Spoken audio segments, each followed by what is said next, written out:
Hello friends, welcome to Iroda Machi Samayal. இது நம்ம வீட்டு சமையல். இன்னைக்கு நம்ம பார்க்க போறது ஒரு சூப்பரான வெண்டைக்காய் இனிப்பு பச்சடி எப்படி பண்ணலாம்னு பாப்போம். இது எப்படி ஈஸியா பண்ணலாம்னு பாப்போம் வாங்க.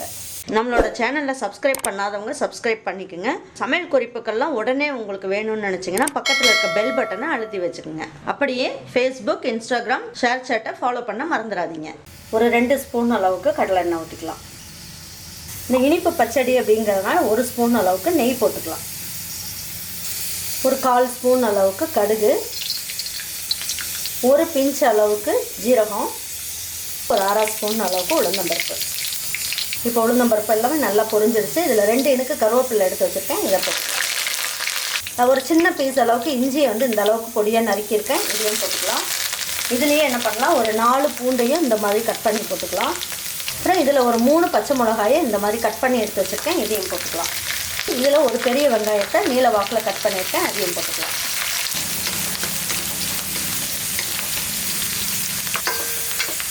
பாருங்கள், இதில் 1/4 கிலோ அளவுக்கு வெண்டைக்காய் வாங்கிட்டு வந்து நான் இந்த அளவுக்கு கட் பண்ணி எடுத்து வச்சுருக்கேன். இந்த அளவுக்கு தடியாக இருக்கணும், அப்போ தான் எடுத்து சாப்பிடும் போது நல்லாயிருக்கும்.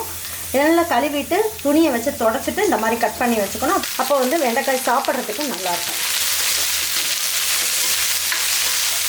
இந்த பச்சடிக்கு தேவையான அளவுக்கு உப்பையும் போட்டுடலாம்.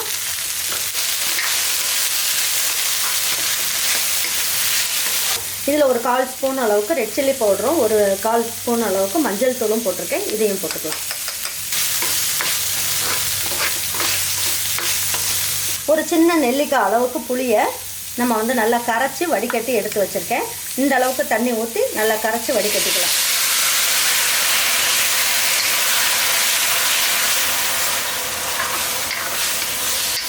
இப்போ ஒரு 50 ml அளவுக்கு தண்ணி ஊற்றிக்கலாம். இப்போ இதை ஒரு தட்டு வச்சு மூடி வச்சிடலாம். இது கொஞ்சம் நேரம் வேகட்டும். அதுக்கப்புறம் வெல்லம்லாம் எந்த ஸ்டேஜில் போடணும், அதுக்கப்புறம் என்னென்ன போடணுங்கிறத நான் சொல்கிறேன். பாருங்கள், இப்போ எடுத்து பார்க்கலாம். பாருங்கள், தண்ணியெல்லாம் நல்லா கொஞ்சம் சுண்டிருச்சு. வெண்டைக்காயும் நல்லா வெந்துருச்சு. இதில் என்ன பண்ணலாம், ஒரு 25 கிராம் அளவுக்கு வெல்லம் போட்டுக்கலாம். இப்போ இதில் 1 ஸ்பூன் அளவுக்கு நம்ம என்ன பண்ணுவோம், தேங்காய் துருவல் எடுத்து வச்சுருக்கேன். அதையும் போட்டுக்கலாம். இன்னும் 1 நிமிஷத்துக்கு தட்டை வச்சு மூடி வைக்கலாம். ஹை ஃப்ளேம்லேயே இருக்கட்டும். பாருங்கள், இப்போ நல்லா வெந்துருச்சான்னு பார்க்கலாம். வெண்டைக்காயெலாம் நல்லா வெந்துருச்சு.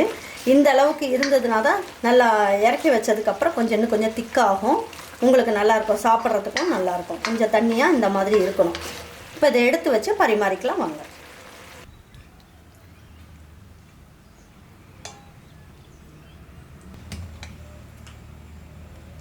ஒரே மாதிரி ஒரு பொரியல், புளிக்குழம்பு அப்படியே வச்சு கொடுக்காம இந்த மாதிரி ஒரு இனிப்பு பச்சடி செஞ்சு கொடுங்க. எல்லாருமே நல்லா ருசித்து சாப்பிடுவாங்க. உங்கள் வீட்டில் இருக்கவங்க எல்லாருக்குமே பிடிச்சிருந்தது அப்படின்னா லைக் பண்ணுங்கள், ஷேர் பண்ணுங்கள், சப்ஸ்கிரைப் பண்ணுங்கள், மறந்துடாமல் கமெண்ட்ஸ் பண்ணுங்கள். தேங்க்யூ ஃபார் வாட்சிங் ஈரோட அம்மாச்சி சமையல். தேங்க்யூ.